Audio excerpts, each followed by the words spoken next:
আসসালামু আলাইকুম। আপনারা সবাই কেমন আছেন? আশা করি সকলে ভালো আছেন। আজকে আমি কিছু বাঙালি রান্না করব, বাঙালিদের পছন্দের খাবার।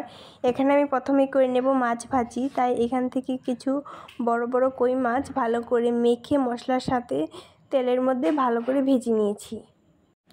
এই মাছগুলো উল্টে পাল্টে ভেজে নিলেই আমার মাছ ভাজাটা তৈরি। আর এইখান থেকে আর কিছু কই মাছের আমি তরকারি রান্না করব। তাই প্রথমেই কড়াইতে পেঁয়াজ কাঁচামরিচ হালকা করে ভেজে নেওয়ার পর পরিমাণ মতো মশলা দিয়ে দিচ্ছি।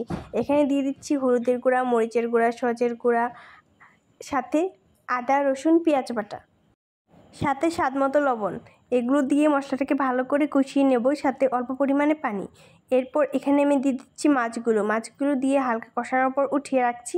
এরপর এখানে দিয়ে দেবো আমি সবজি, কেটে রাখা সবজিগুলো দিয়ে কিছুক্ষণ কষিয়ে নেওয়ার পর পরিমাণ মতো পানি দিয়ে দেব। এরপর মাছগুলো দিয়ে দিলেই আমার এই রেসিপিটি হয়ে গিয়েছে। এখন চলে যাব পরবর্তী রেসিপিতে।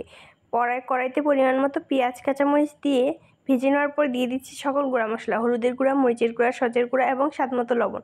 পরিমাণ মতো পানি দিয়ে মশলাটাকে ভালো করে কষিয়ে নেব। মশলাটা ভালো করে কষিয়ে নেওয়ার পর এখানে আমি ছোট কুচো চিংড়ি কেটে বেছে রেখে দিয়েছিলাম, সেগুলা দিয়ে হালকা করে মিশিয়ে রান্না করে নেব। এরপর এই চিংড়ির সাথে দিয়ে দেব কিছু কেটে রাখা মুখি, গরম পানি দিয়ে আগেই ধুয়ে রেখেছিলাম। এগুলো দিয়ে মিশিয়ে রান্না করে নেব।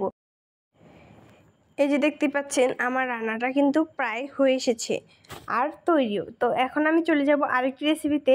পরিমাণ মতো পেঁয়াজ কাঁচামরিচ হালকা করে ভেজে নেওয়ার পর দিয়ে দেবো সকল গুঁড়া মশলা, হলুদের গুঁড়া, মরিচের গুঁড়া, সজের গুঁড়া এবং স্বাদ মতো লবণ।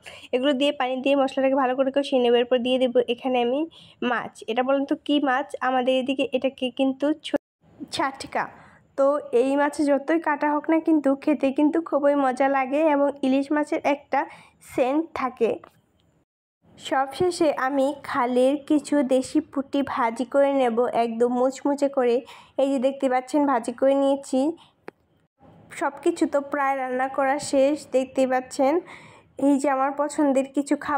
আপনারা কে কে এমন সাধারণ খাবার পছন্দ করেন অবশ্যই কমেন্টে বলবেন। আমার কিন্তু এইগুলোর মধ্যে প্রত্যেকটা রেসিপি খুব ভালো লাগে। তাছাড়া আমি মাছ বেশি পছন্দ করি, মাংস বেশি পছন্দ করি না। আজকের মতো বিদায় নিচ্ছি। আল্লাহ হাফেজ। সবাই ভালো থাকবে।